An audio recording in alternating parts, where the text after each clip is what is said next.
మేమిద్దరం అన్నదమ్ములు.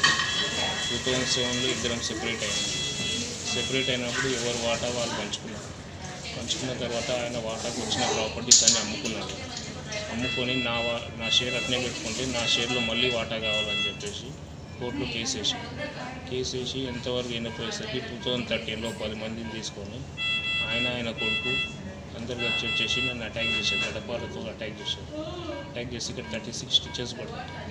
అప్పుడు పెద్ద మనుషులు కూర్చొని ఒప్పందం చేసి నాతో 65 లక్షలు ఇప్పించారు పర్మనెంట్ అని చెప్పేసి. అది ఫోను ఇంకా కావాలి అని చెప్పేసి మళ్ళీ 2017లో మా మదర్ పైన అటాక్ చేశారు. ఇప్పి నాకు ఆస్తిలో వాటా ఇప్పి అని చెప్పేసి 2017లో మా మదర్ పైన అటాక్ చేశారు. దానికి సంబంధించి రాజనగర్ పోలీస్ స్టేషన్లో కంప్లైంట్ ఇచ్చాను. అది పెండింగ్ ఉంది.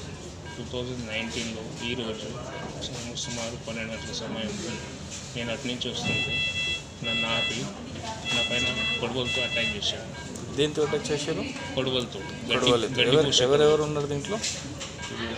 సుభాష్ రెడ్డి, ఆయన ముగ్గురు ట్యాంకర్ డ్రైవర్లు, వాళ్ళ ఒక అబ్బాయి, వాళ్ళ భార్య.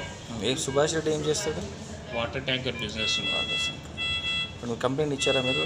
కంప్లైంట్ పిఎస్ వాళ్ళు వచ్చి రాసుకునేది. ఇప్పుడు మీరేం కోరుకుంటున్నారు తెలంగాణ పోలీస్తో? నాకు సుభాష్ రెడ్డి నుంచి థ్రెట్ ఉందన్న. ఆయన ఎప్పుడైనా నా మీద మళ్ళీ అటాక్ చేసి ఇప్పుడు ఎంతమంది మీ మీద దాడి చేశారు?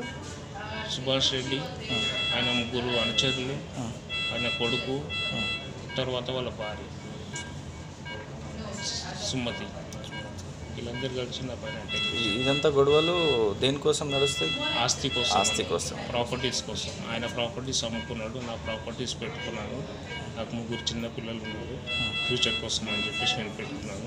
దాంట్లో వాటా కావాలని చెప్పేసి నా పైన ఈ విధంగా దాడి చేసి ఎలాగైనా నన్ను చంపేసి. ఎక్కడ జరిగింది దాడి? కుప్పరపల్లి అన్న, మనము మెయిన్ రోడ్ పిల్లర్ నెంబర్ 179 నుంచి వాంబే కాలనీ పోతుంటే. మీరు అక్కడే ఉంటారా మీరు? లేదండి, అటు నుంచి వస్తున్నాను నేను. వస్తుంటే నా కార్ ఆపి నా పైన అటాక్ చేశాడు.